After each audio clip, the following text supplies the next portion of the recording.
नमस्कार दोस्तों, कैसे आप। दोस्तों, मिडिल ईस्ट की 10 बड़ी खबरों पर बात करेंगे। जंग के 10 बड़े अपडेट जानेंगे कि आज क्या कुछ अमेरिका और ईरान के भीतर हुआ है।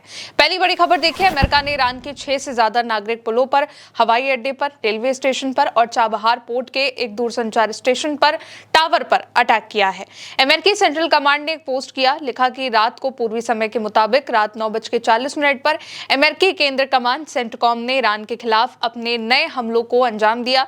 अमेरिका की सेना ने लड़ाकू विमान, हवाई ड्रोन और युद्धपोत शामिल करके हमला किया और सटीक गोलीबारी करी, जिसने ईरान के दर्जनों सैन्य ठिकाने नष्ट करे हैं और इनमें तटीय निगरानी, हवाई रक्षा केंद्र, सैन्य रसद संरचना और समुद्री क्षमताएं शामिल हैं।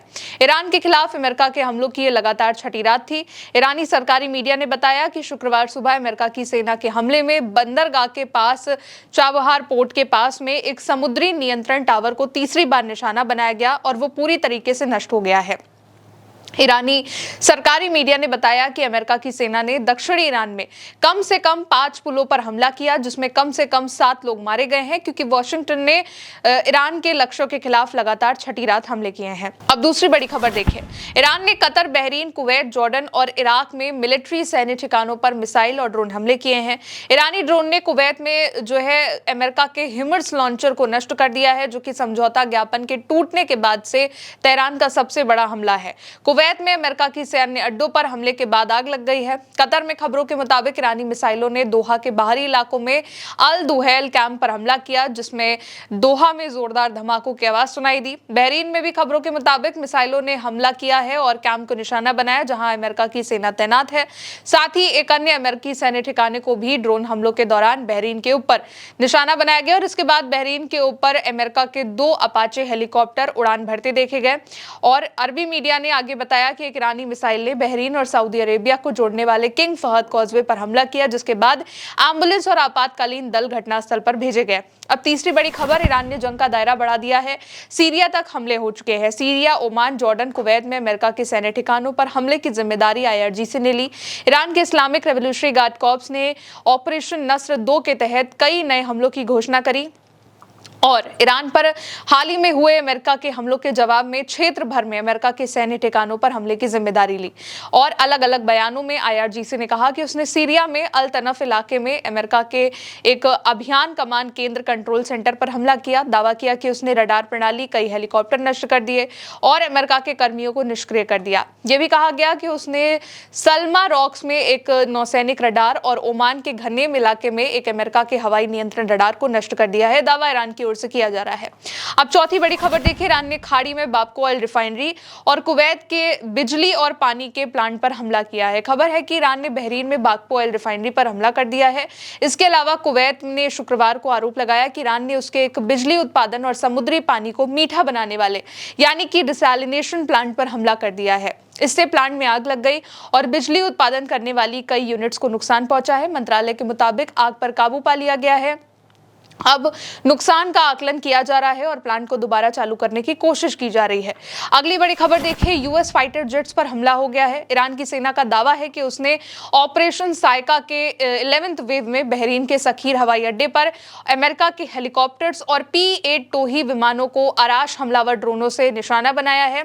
IRGC एरोस्पेस फोर्स ने घोषणा करी है कि उसने ऑपरेशन नस्र 2 के 14वें चरण के दौरान बैलिस्टिक मिसाइल ड्रोन हमलों की 2 लहरों में जॉर्डन में तैनात अमेरिका के लड़ाकू विमानों, हवाई ईंधन भरने वाले विमानों को निशाना बनाया। जॉर्डन के अल अजराक एयरबेस में F-15, F-16 और F-35 जेट विमानों वाले जो विमान हैं, उनके हैंगर्स को निशाना बनाया। कई MQ-9 ड्रोन नष्ट कर दिए। विमान हैंगर वो होते हैं जहां पर अमेरिका या कोई भी देश अपने जितने भी फाइटर जेट्स हैं उनको दुश्मन से सुरक्षित रखता है, एक शील्ड के अंदर रखता है जहां पर इन्हें पार्क किया जाता है। वहां पर ईरान ने हमला करने का दावा किया है।